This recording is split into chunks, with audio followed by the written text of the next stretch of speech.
EH Bildu.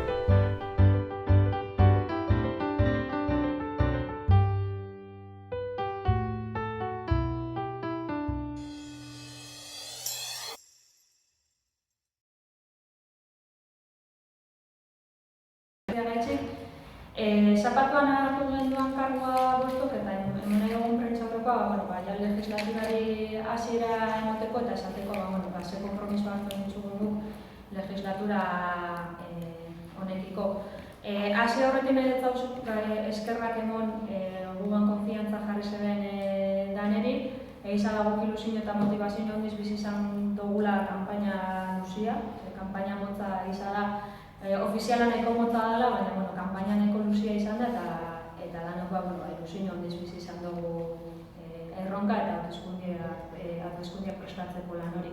Eta kanpaina denbora guzti horretan ziar aldaketa izan da askotan erabili dugun berba, gure ustez egigarren aldaketa enoten badari eta pentsatzen genduan udala izango zala aldaketa horren isla. Eta gaina esan izan dugu, herritxarro gara aldaketan giltza eta EH Bilduk, Euskal Herria Bilduk badaukala giltz horri eragiteko proposamena. Baina gizadaldi berean, hauteskundeetako emaitza ez dela izan espero genduena bat. Eibarko Partido Sozialistak 16 negotzi lortu ditu, 5 lortu dugu bigarren eta hirugarren indarrak eta bakarra laugarrenak. Eta gure ustez argia izan da Partido Sozialistaren garaipena Eibarren eta egizada batin agenduala oposizioko 3 indarro, baina gure ustez aldia handia egiza izan alde batetikan eta beste alde batetikan horretarako baldintzarik ez da sortu eta gainera ez dakigu Partido Sozialista eta PNV-ren arteko akordioak horretarako aukerarik emango zeban Eibarren. Kontuan hartuta gainera PNV-en berabe investidura saioan botu zuriza emon zebala. Baina, beste alde batetikan, uste dugu oinarte indako lana baloratu dabela jende askok eta gugan jarri dabela konfiantza eta horri esker gara la posizioko lehenengo indarra handiokan. Eta horregatxik, uste dugu jarraitzu behar dugu oinarte moduan lania, Eibartarron bizi kalitatea hobetzeko helburuakin. Badakigu da, danon helburua hauteskundeak irabaztia bazala, baina hauteskundeen emaitzetatik harago proiektu bat eraikirtzen behar dugu eta uste dugu gure konpromisoa herritarrekin eta proiektu horrekin izan behar dara. Kanpainan esan dugun moduan, parte hartzia, herritxarrak oinarridakan eredua, Eibar Euskaldun eta kulturanitza, kohesio soziala, eta eskerrintik landutakoa dira gure proiektuan oinarrizan dauzen ezaugarriak eta gure ustez dira ganak ezinbesteko printzipioak danondako herria itxeko eta lehen esan duten moduan danon bizikalidadia hobetzeko. Eta askotan esan dugu, erresadala gure oinarreza eta horregaitxek nahi dugu argilaga eta gainera jendean edo gonbidatu, herritxarrak edo bizilagunak edo elkartia, lau urte hauetan moduan, edozein kezka dakela edo zein ekarpen dakela gure gana etortzera, gurekin konpartitzera eta jakin deizen bananek gurekin kontago aldabela.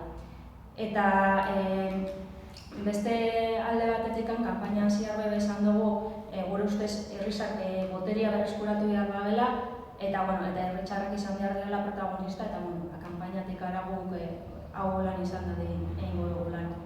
Eta gero, baudal gobernu berriz ari dago gizonez, alde batetik zoriondu behar dugu, baina zoriontziaz gain, esan nahi dugu Eibartarron bizi kalitatea hobetzea helburu daken proiektuetan bat ingo dugula, gu prest gauzela elkarlanerako, 4 urte hauetan ondo erakutsi dugun moduan, baina aldi berean baudal gobernuan lanan jarraipen zorrotza ingo dugula eta kritikoak izango garala ala behar ganean, baina kritikoak izateakin batera alternatibak eskainiko ditugula eta aldi berean jasotako proposamenak hobetzeko lana egingo dugula. Eta PNV eta irabazira dagokionez, gauza bera, gu prest gauz, bat eitzen dugun proiektuak elkarrekin aurrera ateratzeko.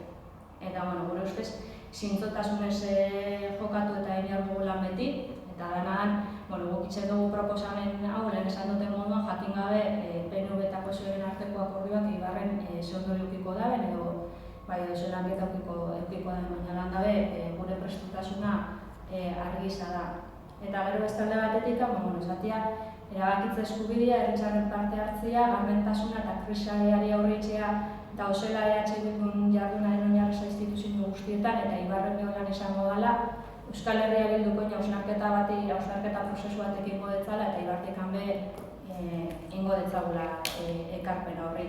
Eta gero bukatzeko, ahalik eta ekarpenik handizena eta zentzuena itxia izango da ugostun helburua. Bueno, en nuestra opinión seguramente han tenido que ver más de alguna razón. Pensamos que por una parte está los resultados de Euskal Herria Bildu en Guipúzcoa y en Bizkaia en general, pues que han tenido también bastante que ver en los resultados de Eibar. Es verdad que durante estos 4 años en las instituciones EH Bildu ha hecho un buen trabajo, pero tal vez haya ido más rápido el cambio político que el cambio social. Entonces el cambio social ha ido bastante más despacio o a otro ritmo, y entonces los resultados de EH Bildu no han sido los esperados en Guipúzcoa y en Bizkaia.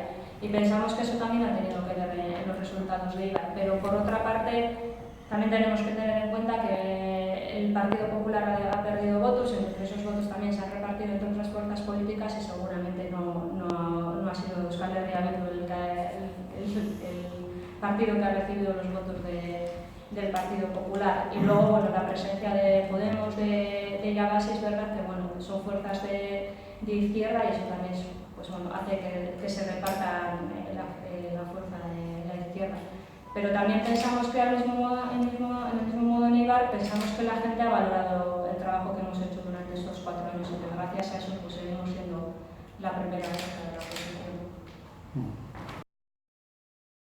Con el Partido Socialista nos hemos reunido 2 veces y tenemos pendiente alguna otra reunión también, y todavía estamos hablando, y con Irabazi también nos hemos reunido 2 veces y hemos comentado lo que he dicho, que en todos los proyectos en los que coincidimos estamos dispuestos a trabajar juntos, y por parte de Irabazi la respuesta también ha sido esa.